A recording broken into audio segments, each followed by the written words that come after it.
സാറേ ഈ ഡ്രസ്സിൽ കാണാൻ നല്ല ഭംഗിയുണ്ട്. ഓ സോ സ്വീറ്റ്. ഞാൻ വെറുതെ പറഞ്ഞല്ല, സാറ് നല്ല സുന്ദരിയായിട്ടുണ്ട്. ഒന്ന് പോ ചന്ദ്രേട്ടാ.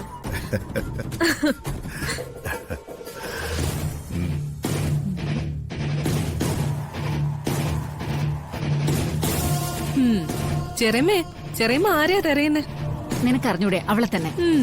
അവരെ ദേ ആ ബെഡ്റൂമിലുണ്ട്. ബെഡ്റൂമിലോ? ചെറിയമ്മയുടെ ബെഡ്റൂമില്. ഒരു കാര്യം, ചെറിയമ്മേ വീട് അവരുടേതാ, അപ്പൊ വേണമെങ്കിൽ ബെഡ്റൂം അവരുടെയാണെന്നും പറയാം. പക്ഷേ ചെറിയച്ഛൻ ചെറിയമ്മയുടെ സ്വന്തം. കണിമംഗലത്തെ തിരിച്ചെടുത്ത സ്വത്തുക്കളിൽ ചെറിയച്ഛൻ കൂടെ ഉണ്ടെന്ന് സാറ് പറയില്ലേ? അവളുടെ അഹങ്കാരേ ഞാൻ ഇന്ന് തീർത്തു കൊടുത്തോളാം. ഇനി ഈ വീട്ടിൽ കാലൂത്താൻ ഞാൻ സമ്മതിക്കില്ല.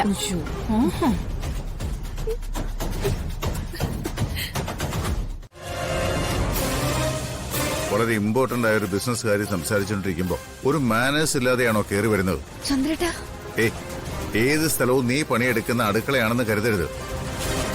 കൾച്ചർലെസ്.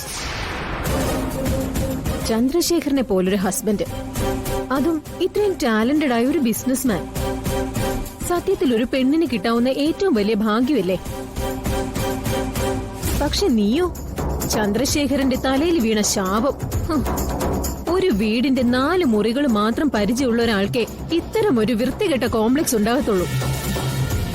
ആരെങ്കിലും സ്വകാര്യമായി എവിടെയെങ്കിലും ഇരുന്നാൽ ഒളിഞ്ഞു നോക്കാനുള്ള വാസന.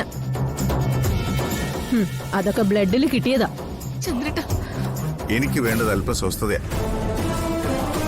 എന്റെ ഫ്രണ്ട്സ് വരുമ്പോ അവരോട് മാന്യമായി അല്ലാതെ പെരുമാറാൻ പാടില്ല. ഇനി ഒരു തവണ ഇങ്ങനെ എന്തെങ്കിലും ഉണ്ടായാൽ എന്റെ സ്വഭാവം മാറും. എനിക്ക് ഉർവശി ഒരുപാടൊന്നും പറയാൻ പറ്റില്ല.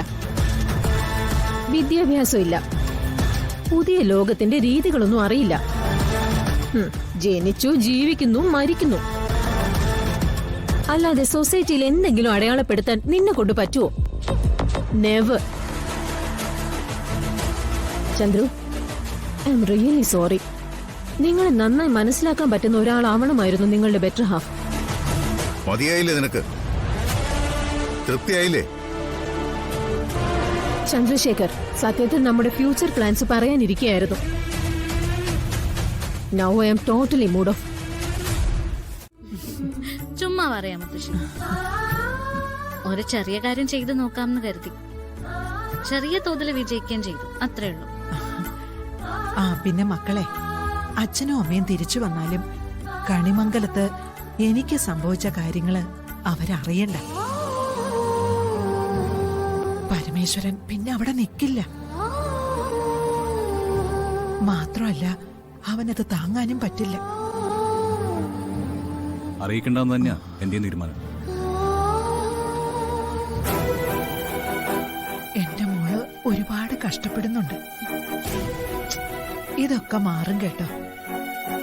ഇവന്റെ കാര്യങ്ങളും കൂടി ഒന്ന് ശരിയായിക്കോട്ടെ. കണിമംഗലം പിടിച്ചടക്കലൊന്നും നടന്നില്ലെങ്കിലും കുഴപ്പമില്ല.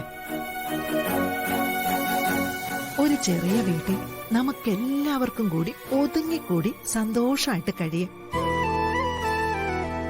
പിന്നെ ഉള്ളിന്റെ ഉള്ളിലൊരു സങ്കടമില്ലേ ശ്യാമയെക്കുറിച്ച്?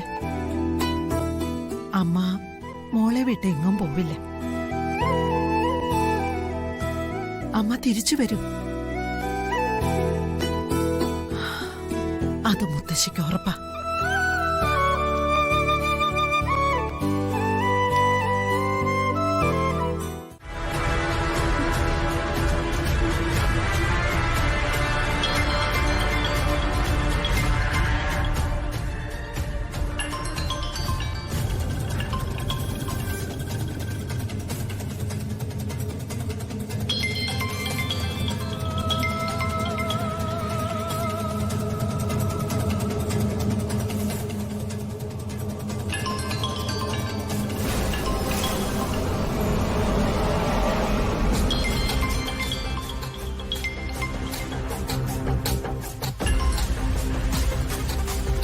പരിചയമില്ലാത്ത നമ്പറാണല്ലോ.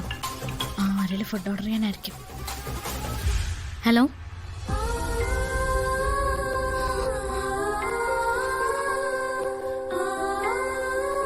ഹലോ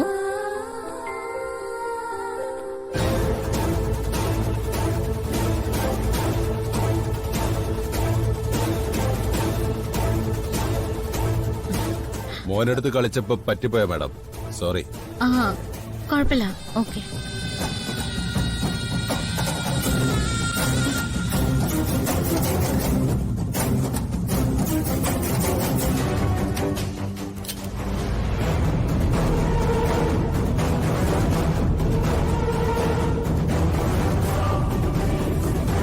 അയ്യോ വേണ്ട വേണ്ട, അയ്യോ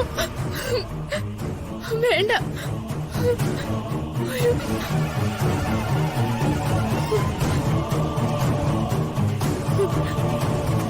വേണ്ട,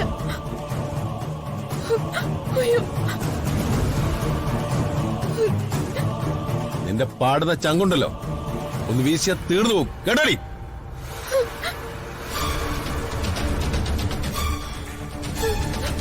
ഇവളുമാരെ സൂക്ഷിക്കണം, അത്യാവശ്യം ചങ്കൂറ്റുള്ള ഇനമാ. കൊല്ലട്ടെ എന്ന് ചോദിച്ചപ്പോ വേണ്ടാന്ന് പറഞ്ഞുകൊണ്ടാ, അല്ലെങ്കിൽ മണ്ണിനടി കിടക്കണ്ട രണ്ടെണ്ണോ. ഇനി ഒരു തവണ കൂടി ഇങ്ങനെ എന്തെങ്കിലും ചെയ്താൽ ഏൽപ്പിച്ചവരുടെ തീരുമാനം ഞാൻ അങ്ങോട്ട് മറക്കും.